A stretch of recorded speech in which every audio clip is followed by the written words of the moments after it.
Hello, everybody, and welcome to the September 20th, 2018 edition of the Ephrom Josine Show. I am your host, Ephrom Josine. I figured we'd just respond to a town hall article today. There's been a lot of schedule and standing. Essentially, by episode 100, I should have everything figured out. Which, this is episode 90, so I got 10 episodes after this one got. I got 10 episodes to figure everything out. And then I won't have to do a 5-day week next week because the next week was supposed to be a 5-day week. I'm very annoyed with stuff. Anyway, here is a town hall article written by Michael Brown. No, not that one! This is a different Michael Brown. I think it's actually spelled different. I should have checked if this guy had a Wikipedia page just by copying and pasting his name. Apparently not. Apparently he's been overshadowed by the Michael Brown who was shot. I mean, I don't know why. Michael Brown columnist. Hey, he has an archive on Town Hall.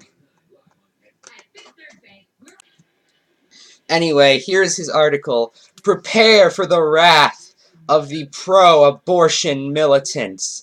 I remember I read a ClickHole article once. It was called something like, Dangerous New Trend. Worrying that Donald Trump's Supreme Court nominee will take away fundamental rights is what all the kids are obsessed with, or something along those lines. Here's what he had to say. I recently tweeted, regardless of the charges against Judge Kavanaugh, this much is absolutely clear. The frenzied attempt to try to keep him out of the Supreme Court is simply a battle for the right to abort the babies in the womb. Actually, that has been established to be a right by the Supreme Court. By a mostly Republican Supreme Court, in fact. A mostly male Republican Supreme Court. Like, it wasn't a bunch of radical feminist liberal Democrats. No, it was 1970s Republicans. Many of them were appointed by people like Eisenhower and Ford. No, not Ford. By people like Eisenhower and Kennedy and Johnson and Nixon. And we're just going to ignore that. I don't think this man's best friend, John Paul Stevens, was on the court yet, though. Similar statements were expressed by, I have no clue who this is. Is Judge Kavanaugh guilty of attempted sexual assault 36 years ago? Is his accuser, Professor Christian Baisley Ford, a credible witness? I'd say yes to both. Those are totally separate questions. Now, those are pretty important to whether or not we should determine a Supreme Court nominee. The left's opposition to Kavanaugh would be no less intense, no less angry, no less pitched had these charges never been raised. The real issue is abortion, and we've been open about that from the start. And these accusations are just a cherry on top, dude. It's the delicious cherry upon the failure known as your Supreme Court pick by your failure known as a president. To quote Morris, that's a guy from earlier, again, this is about Planned Parenthood's ability to keep the money wheel flowing for the Democrats. This never made any sense to me, honestly.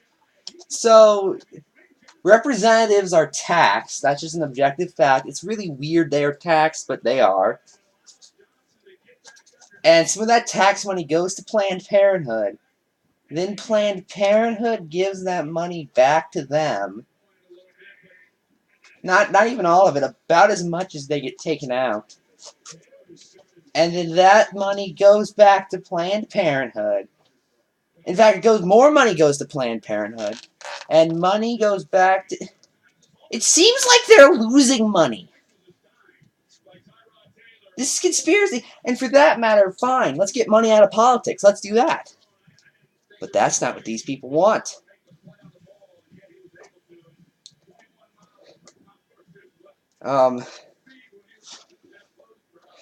This is about keeping a narrative alive that without abortion, America would fall apart. No one is saying literally that. We're saying it's a better thing for the nation than not having it. Yes, Democrats are so desperate to keep abortion alive, and well, in the United States, they are willing to paint an innocent man as the worst. Okay. I'm sorry, but according to you, Kavanaugh does want to reverse Roe v. Wade. That's the only reason you like him. That's the only reason you're writing this piece. Therefore, he is as guilty as what we're charging him of, according to you. Would you prefer we just no one ever disagree with the Supreme Court pick? Well, in that case, let's see. I don't think Kavanaugh would even be on the would even be an option for the court because Garland would have been. And then maybe Trump would have put up Gorsuch instead, although Kavanaugh could still have come later down the road. But either way, we would have had it. Actually, it'd be 5-4 right now on the Democratic side, since Kennedy is a Republican. Now that'd be something. If only.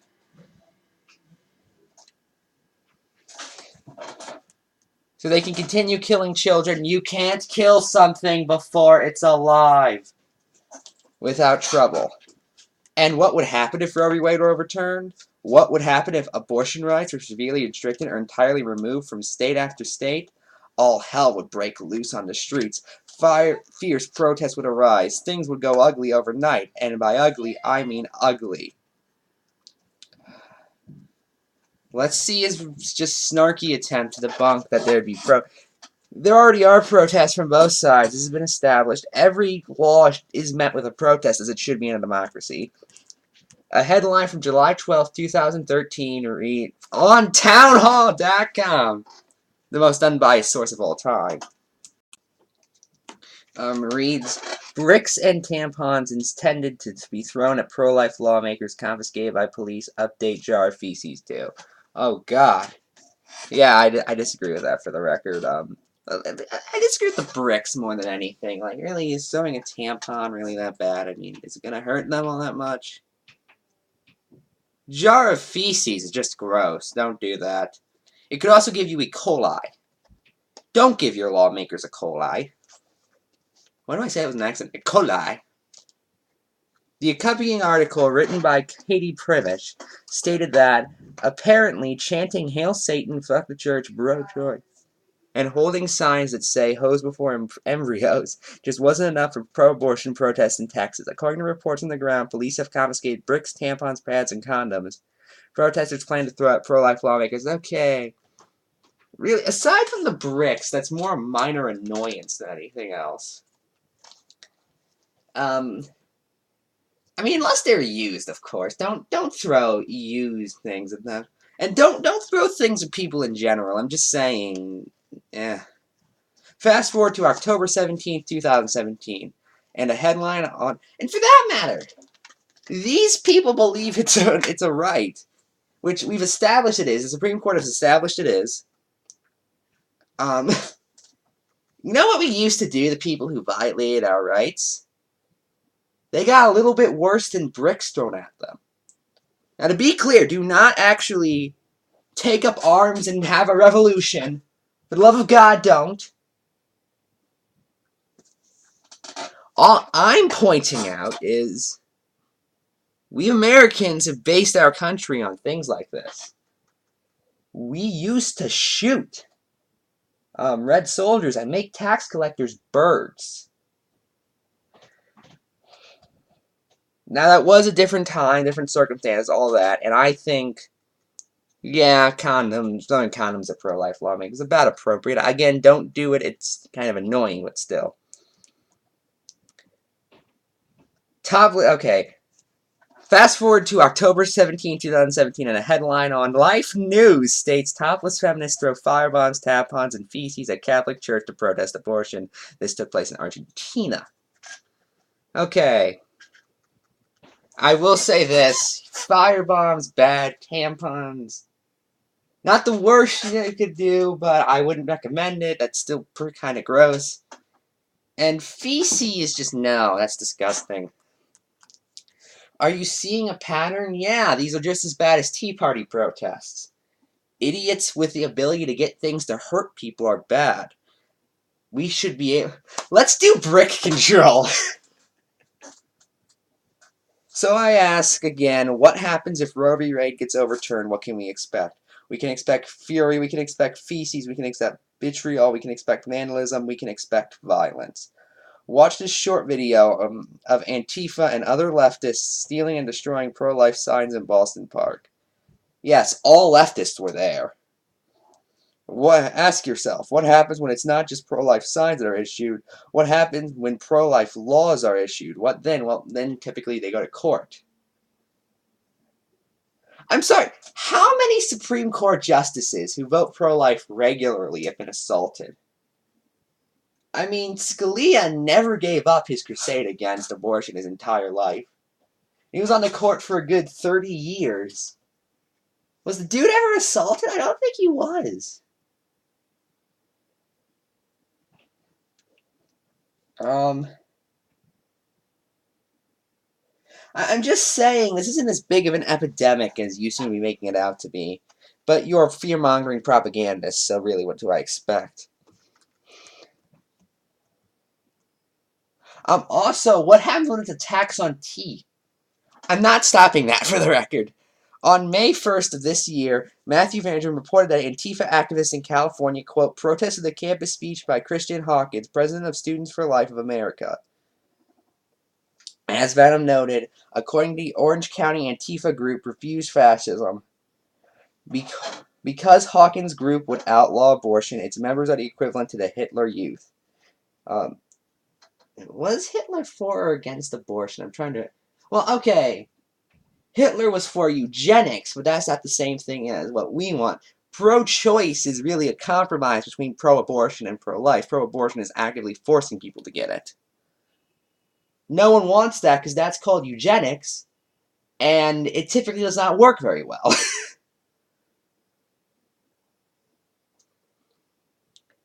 So, yeah, that's kind of an accurate statement. Who want to treat women as mere breeders or incumbents, subservient and shackled to their patriarchal order that sees them merely as objects. Do you think there aren't pro-lifers who... I'm sorry, you're going to do this exception thing? There are no exceptions. One crazy speech for all of them. Do you really think there are pro-lifers out there who do believe that? I'd recommend looking up what paleoconservatives are.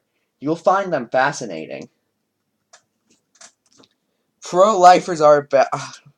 And, okay, pro-lifers are about control over women, not saving lives, as evident by their bombing of clinics and outraged murders of heroic doctors who provide abortion. I don't think I'd call them heroic, but okay. And, oh, by the way, you just sort of gloss over that, yeah. Antifa thugs, Antifa criminals, they slap some people around. Pro-lifers kill quite a bit. I remember I saw an image once. It was one of those, everyone who goes into the NRA comes out alive. Not everyone who goes into Planned Parenthood comes out alive. And right next to it, it was the guy who shot up a Planned Parenthood. Because he believed conspiracies that were also promoted by Dinesh D'Souza. That should also be noted. Indeed, Hawkins and the whole fascist program against women and their rights need to be opposed by the entire culture on campus. Needs to be opposed, and the entire culture on campus needs to be shaken up so students take on the grave threat of being posed by the Trump-Pence fascist regime. I don't think they really care. I don't think Trump cares as much as a lot of people think he does. I mean, he has signed some abortion restrictions. He has let states do that. However, I don't think he's going to try and outlaw it because he understands it's political suicide. But at the same time, mind you, there's only a constitutional limit you can go. But that's completely different. You can be assured that radical activists believe every word of this rhetoric, which could easily lead to violence, as opposed to you who believes that Planned Parenthood is literally a genocidal organization. And I repeat, this kind of rhetoric is being used while Roe v. Wade remains the law of the land. And it's actually pretty useless, honestly. I mean, really, the only thing Roe v. Wade does that says that you can't outlaw abortion. Sounds great, doesn't it?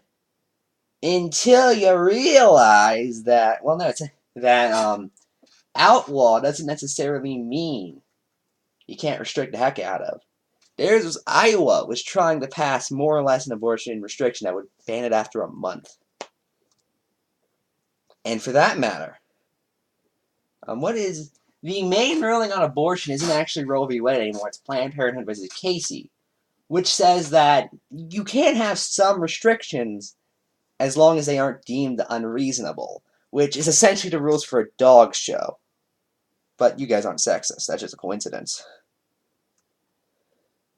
Antifa activists and their irk would go absolutely berserk if the laws dramatically changed.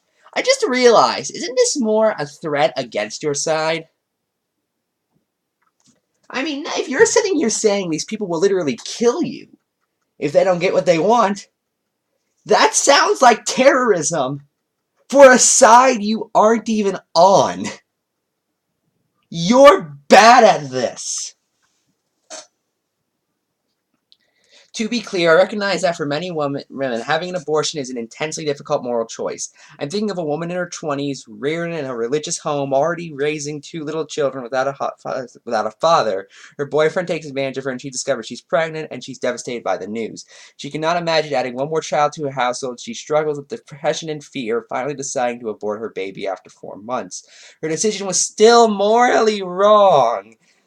But this woman is unlikely to join the Shout Your Abortion movement, or even less, hurl feces at a church building. I mean, obviously. In that case, yeah, somebody like that probably would. But even then, I don't necessarily agree with the Shout Your Abortion movement. Unless it's literally... I mean, the Shout Your Abortion movement is more or less just a troll movement made to sort of make people like you uncomfortable. But okay. Put another way, most women and men raging for the right to abort babies do so ideologically. Among them are devout feminists, although the pioneer feminists were reportedly anti-abortion. Yeah, times change, and what we think is acceptable changes. Susan B. Anthony, actually, I think she was also racist. I don't know if that's true or not, though. But she had this weird theory that it was all men's fault for abortion. That we looked at and said, look, she's great on a lot of things, don't get me wrong. This is one of the worst things I've ever read. Among them are a large percentage of atheists, including myself. According to a Pew Research report, 87% of atheists feel that abortion should be legal in all or most cases. Among them are LGBT activists, like those featured in this story describing how queer women and non-binary people led the fight to secure abortion rights in Ireland. According to the congratulatory article, there is a clear connection between LGBTQ plus rights and reproductive rights. I would honestly say at that point, I don't really know how those things are related, I'll give you. But I think their idea is more when you give more people rights, everyone is more free, essentially. Even if it's indirectly. Among them are Satanists, like those who led for the battle for abortion rights in Missouri. Yes, these Satanists claim that their rules in Missouri, strict abortion laws, violated their religious beliefs. That was trolling, you guys. That was just trolling you, and it was amazing.